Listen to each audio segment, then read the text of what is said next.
Keir Starmer warns Rachel Reeves ahead of tax hikes. Right. Hold on to your wallets because Rachel Reeves is about to take you on the most expensive rollercoaster ride of your life. Picture this. You're sitting at home, maybe having your morning cuppa, thinking, surely the Chancellor can't possibly need more of my money after that brutal £40 billion tax grab last autumn. And then BAM, the National Institute of Economic and Social Research drops a bombshell that makes your mortgage payments look like pocket change. We're talking about a £50 billion black hole that needs filling. And guess who's going to be doing the heavy lifting? Spoiler alert, it's not the Tooth Fairy. Welcome back to UK Pancakes, where we serve up British politics with a side of brutal honesty and a generous helping of I told you so. So what exactly has happened here? Well, imagine Rachel Reeves as someone who went to an all-you-can-eat buffet, absolutely stuffed herself silly, then realized she left her wallet at home and now needs to somehow find 50 quid to pay the bill. Except instead of 50 quid, it's £50 billion, and instead of one embarrassing dinner, it's the entire British economy hanging in the balance. The economists at NISA have basically told Reeves that her wafer-thin buffer of £9.9 billion has vanished faster than free samples at Costco, leaving behind a deficit that would make even the most spendthrift teenager blush. Here's where it gets properly mental, though. To fill this financial crater and meet her own fiscal rules, Reeves needs to find the equivalent of adding 5p to income tax across the board.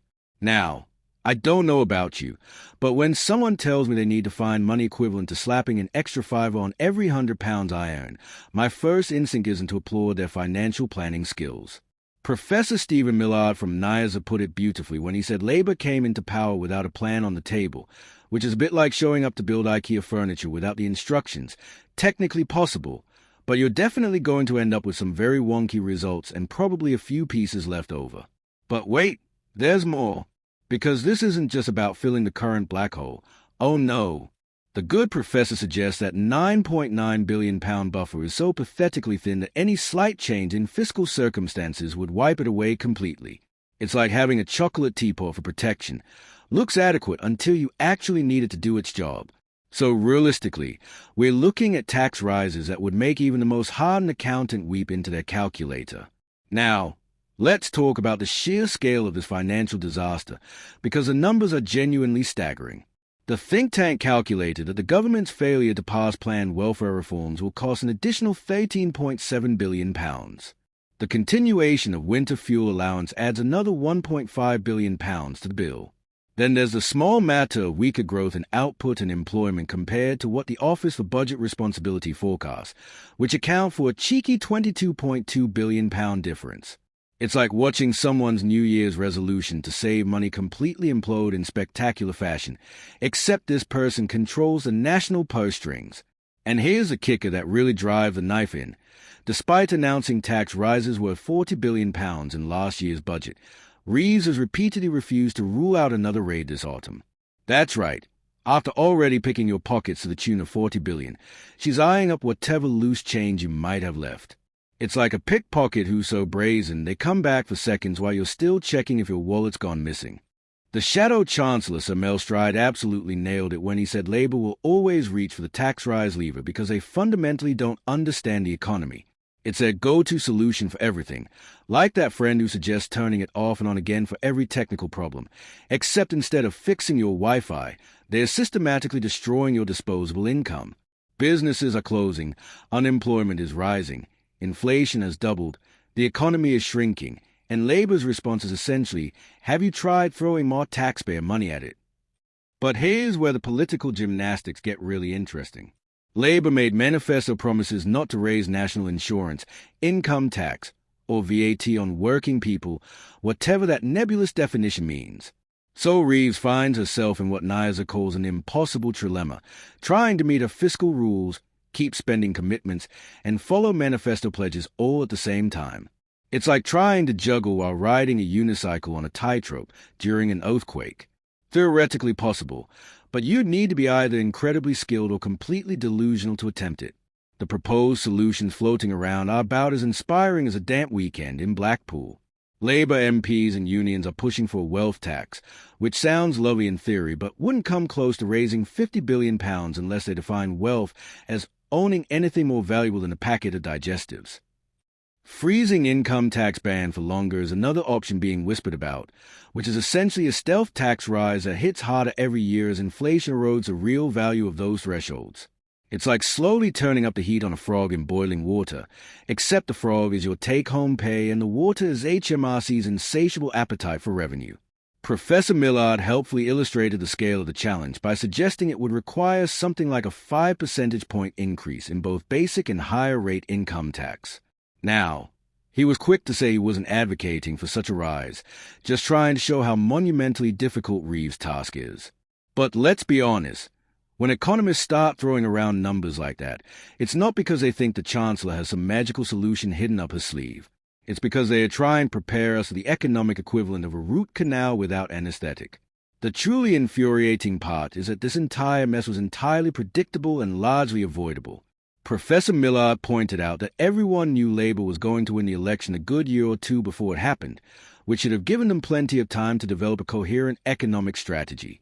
Instead, they turned up to number 11, Downing Street like students who forgot about a major assignment until the night before it was due, frantically trying to cobble together something that looks vaguely competent while the deadline looms large.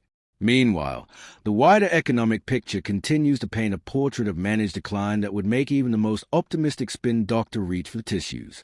NIAS expects inflation to remain well above the Bank of England's target at around 3.5% this year, largely because of persistently high wage inflation and the inflationary effects of measures announced in last year's budget.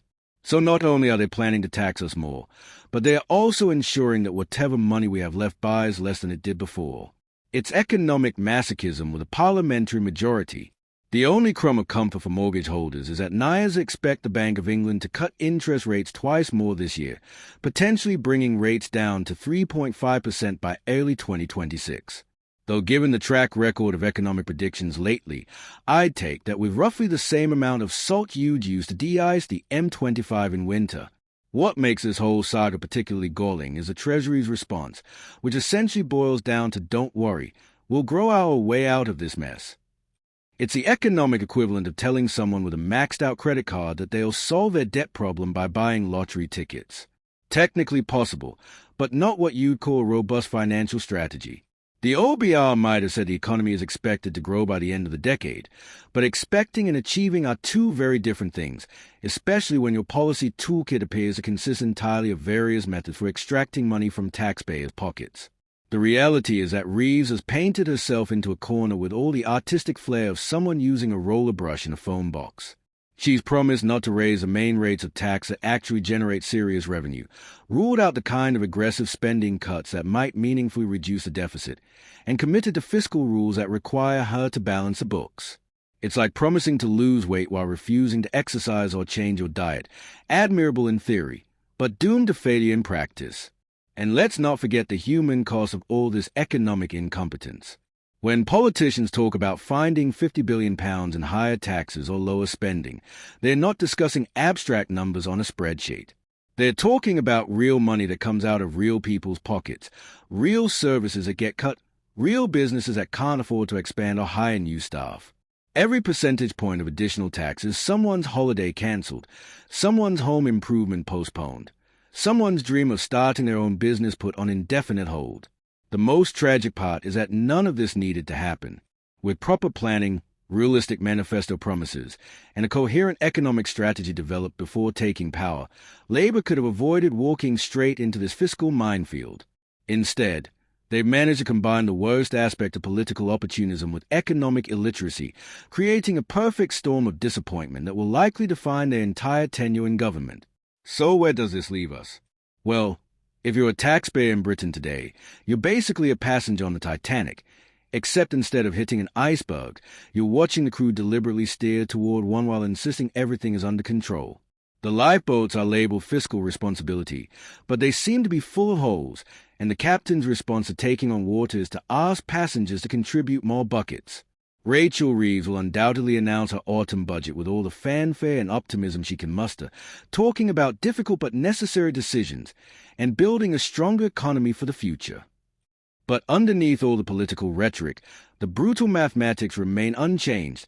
Someone has to pay for this £50 billion shortfall, and that someone is you. Thanks for watching UK Pancakes, where we flip the script on British politics one video at a time. If this financial horror story has left you needing therapy, hit that subscribe button for more economic nightmares delivered with a smile.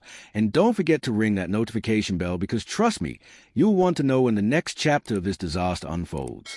Until next time, keep your wallets close and your expectations low.